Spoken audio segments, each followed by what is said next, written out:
this is Dottie and my dog Baby Girl.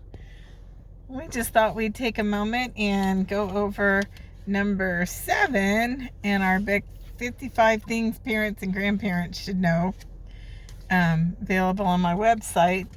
Number 7 talks about how applications on smartphones can provide a safe haven for predators to communicate with your children.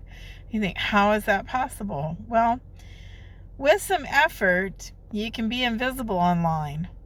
It's hard, but if you're someone who would benefit from that, you might put the effort in. So there's all kinds of ways to have phone calls, video chats, share images, share really disgusting text messages, and not able to be tracked. And so certain applications, sometimes that's their whole purpose. Sometimes it's an application that someone has spent some layers and effort to appear to be someone, and then when you have a missing kid or something bad come up, when you go to look for them, there's no one behind that name or image or profile. So it's a really good disguise and smokescreen that children and young adults even haven't got the life experience to understand how deceptive that can be. So while they know everything about your child, you may know nothing about them, even if your child goes missing, even if some really bad images are sent, even if evidence of crime have occurred. It's really likely you're not going to be able to find who's behind that profile. There may be a lot of confusion, a very popular name. There may be an email set up to start it that doesn't go to anybody, phone numbers that are just applications, not actually phone numbers. Even the image of the person may be distorted. There's so much going on with special effects and AI and really convincing images.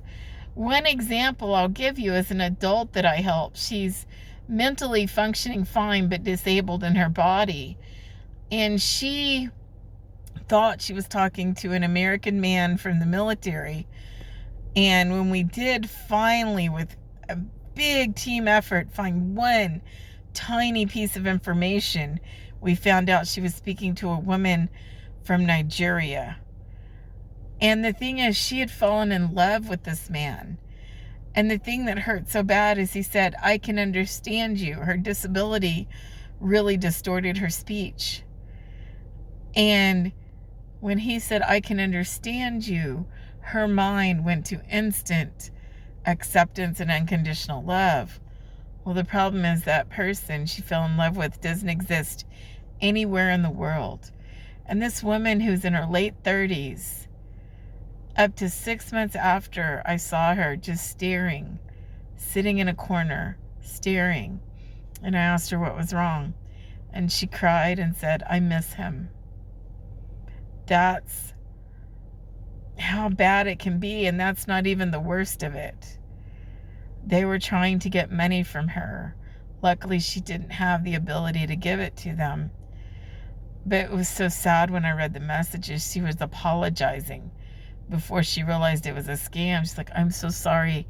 I feel so bad. I'm so sorry. I'm trying so hard. I'm so sorry I let you down." And after all that, she was still in love with a person who doesn't exist. This is a mature, intelligent woman, been to college, worked in an office, very disabled physically, but not mentally. And she hurts. Imagine what it could do to a teen or young adult who's not accomplished anything yet, who's not had life experience yet, who wants acceptance on all levels because they don't know what that means yet. So please don't think your kids, no matter the age, can defend themselves against this. You have to help them. You have to be vigilant for them. She didn't even realize this person wasn't real. Even after I showed her, he wasn't even a person that existed.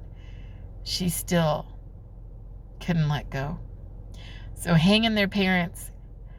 There's 55 things at least you need to know, if not more. Baby girl says, have a good day. Okay, bye-bye.